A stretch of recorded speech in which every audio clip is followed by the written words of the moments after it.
আসসালামু আলাইকুম। আমি আজকে আমার ইংলিশ লিটারেচার সিরিজের একটি ভিডিও নিয়ে কথা বলবো। আমার আজকের ভিডিও টপিক হচ্ছে জন ডন। জন ডন উনি জ্যাকোবিয়ান এইজের একজন রাইটার ছিলেন। যদিও উনি এলিজাবেথান এইজের যে সেকেন্ড জেনারেশন রাইটাররা ছিলেন সেই অংশেও উনি বিলংস করেন। তো ওনার জন্ম হচ্ছে 1572 সালে এবং উনি মৃত্যুবরণ করেন 1631 সালে। ওনাকে ফাদার অফ মেটাফিজিক্যাল পোয়েট্রি বলা হয়। এই জ্যাকোবিয়ান এইজের যারা রাইটার ছিলেন ওনাদের একটা কমন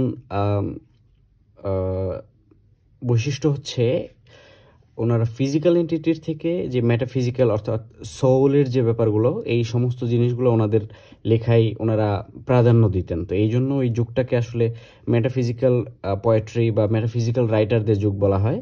তো জন ডনকে বলা হয় monarch of wit in the history of metaphysical poetry. অর্থাৎ ওই সময়ের ওই মেটাফিজিক্যাল পোয়েট্রির ওই যুগের মনার্ক অফ উইট হচ্ছেন জন ডন। ওনাকে poet of love, spiritual love, platonic লাভ এই বিশেষণগুলোতেও বিশেষায়িত করা হয়। He is considered two B the greatest love poet in the English language. তার পাশাপাশি উনি একজন সোলজার ছিলেন।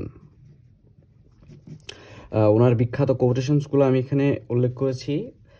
একটি কোটেশন হচ্ছে for God sake hold you tongue and let me love. এইটা দ্য ক্যানোনাইজেশনের একটা কোট, যেটা 38তম বিসিএসে এসেছিল।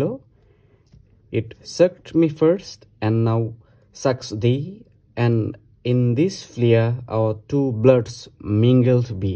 এটা দ্য ফ্লিয়া নামক একটা লেখা থেকে। Love all alike, no season knows, nor climb, nor hours, days, months, which are the wrecks of time, the sun rising. If our two loves be one, or thou and I love so alike, that none do slacken, none can die. The good morrow, a good morrow একটি quotation এটা। If they be two, they are two, so as stiff twin compasses are two. A valediction forbidding morning, এই লেখার একটা quotation এটা। ওনার famous পোয়েমসগুলো হচ্ছে the good morrow, 40তম BCS এসেছিল, the sun rising, the canonisation, the flea, এটা ওনার খুব বিখ্যাত একটি লেখা। A valediction forbidding mourning, ecstasy, Twickenham garden, for whom the bell tolls. For whom the bell tolls এটা খুবই important. The dream, holy sonnets, go and catch a falling star.